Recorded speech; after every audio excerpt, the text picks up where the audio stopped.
Бүгін нокауттар жайлы сөйлесетініміз бар енді.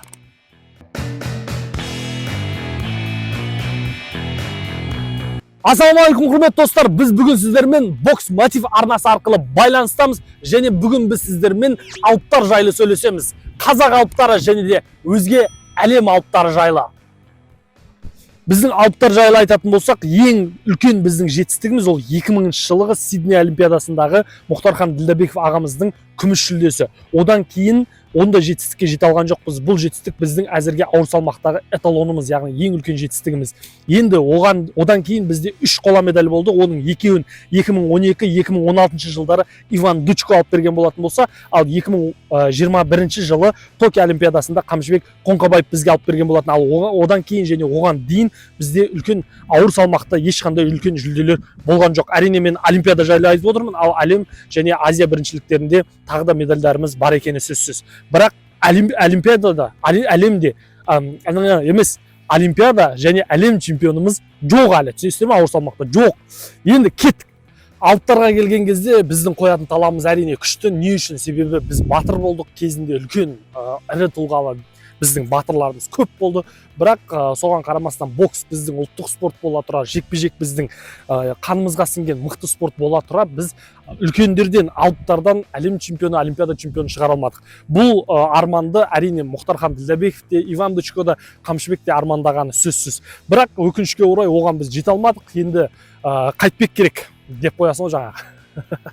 Алыптар жайлы әңгіме айтқан кезде бірден есімізге өзбекстандық Бахадур Жалолов есімізге түседі. Себебі ол 2 дүркін олимпиада чемпионы және 2 дүркін әлем чемпионы болды ғой деймін. Маңызды емес, маңыздысы әлемде олимпиадада чемпионы. Ол жігітті кезінде Иван Дучко 4 рет жеңген ғой, 4 рет. Бірақ жас кезінде. Одан кейін Қамшыбек Қоңқабаев та оны 3 рет жеңген, 3 рет дәл жас кезінде. Бірақ кейіннен соңғы 5 жекпе-жек Бахадур Жалолов біздің Қамшыбек Қоңқабаевты жеңді. Бұл жерде жетіспеген нәрсе менің ойымша тек қана Қамшыбектің техникасы басқасы емес, тек қана Жалолов барған сайын іріленді. Бұрындары енді қарасаңыздар, қолдары, иықтары бәрі кішкентай болатын жас кездерінде. Ол кезде енді оны жеңу оңайға түсетін.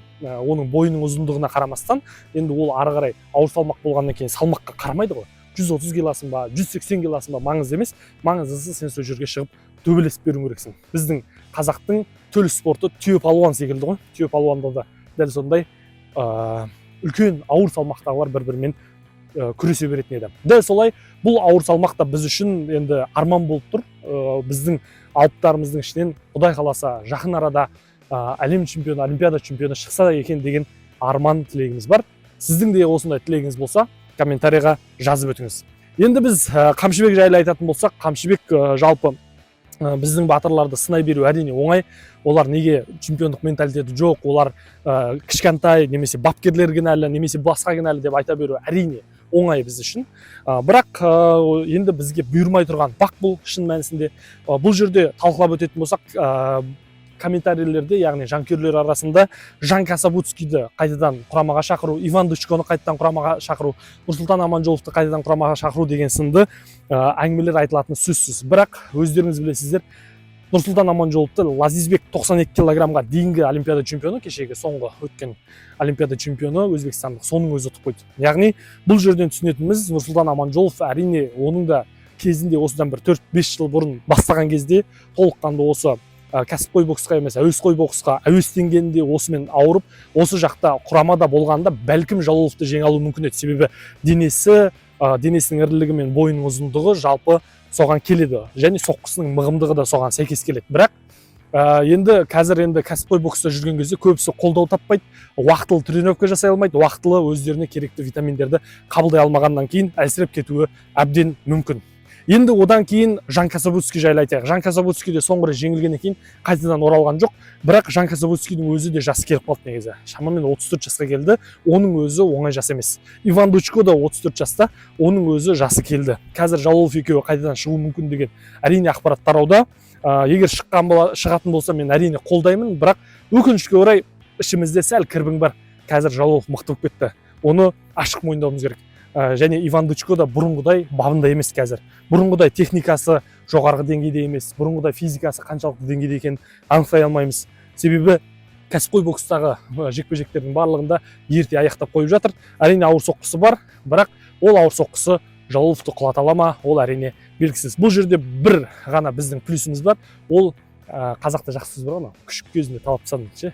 Сосын ол күшік кезінде таланғандар кейін өскеннен кейін андай не жасай алмай жүреді ғой, соққы жасай алмайды, оған қарсы шыға алмай жүреді ғой. Тура сол секілді енді Жалолов солай кішкентай кезден таланып қалғандықтан оны жеңе алам деген ой оған келмей қалуы мүмкін да, психологиялық жағынан Жалоловты Иван Дычко жеңіп қою мүмкін.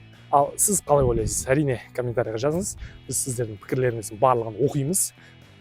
Құрметті чемпион, бізбен бірге болғаныңа үлкен рахмет. Арна күннен күнге дамып келе жатыр. Енді менің саған айтатын бір өтінішім бар. Жалпы біз осы шығарылымдарды шығарған кезде байқасаң 3-4-ке ғана бірден бөлеміз. Көбінесе бір дубльмен түсіріп тастаймыз барлығын. Не үшін? Себебі бұл жерде әрине тақырыптың өзектілігі, одан бөлек тақырып жайлы ақпаратымыз әрине жақсы, оған дейін ізденіп келеміз. Одан бөлек жалпы адамның сөйлеу қабілеті, ораторлық өнері жақсы көмектеседі деп есептеймін. Сондықтан да егер сен де дәл қазір блог жүргізгің келсе, камера алдында емін-еркін сөйлегің келетін болса, өзіңнің кәсібің болатын болса, сол кәсібіңді ары қарай өсіргің келетін болса, немесе SMM мобилограф неше түрлі мамандықтар болып, өзіңнің кәсібіңді дұрыс саталауды үйренгің келетін болса, келіссөз жүргізгің келетін болса, онда саған дәл осы ораторлық өнер қажет болады. Осы ораторлық өнер арқылы мен кезінде мектеп директоры қызметіне дейін көтерілген болатынмын. Одан бөлек республикалық деңгейде пікірсайыс ойындарының чемпионы болдым. Сондықтан бұның барлығы, бұл қабілеттердің барлығын жинап, әдемілеп, мен саған түрлі әдемі күшті методологиямен әдемі етіп курс дайындап қойдым. Осы курсты алғың келетін болса, онда төмендегі Google форманы толтыр, немесе байланыс нөмірімді қалдырамын, соған хабарлассаң болады. Бұл әрине азғантай ғана қолжетімді бағадағы курс, бірақ осы курстың беретін құндылығы сен үшін өте үлкен болуы мүмкін. Дәл қазіргі сәттен бастап бастай алмай жүрген түрлі шаруаларыңды осы арқылы бастап кетуі мүмкін. Мен өзім де осы уақытқа дейін 7 кәсіп бастап, оның 2-і қазір сәтті жүріп тұр. Сондықтан осындай үлкен кәсіптерді жасауға, үлкен сауда жасауға саған үлкен мүмкіндік беруі мүмкін. Оның барлығына осы ораторлық қабілет, бойыңдағы сенімділік қабілеттері аса қажет. Ал ол қабілеттерді әрине үйренуге болады. Оны менен үйренсең әрине тамаша болатыны сөзсіз.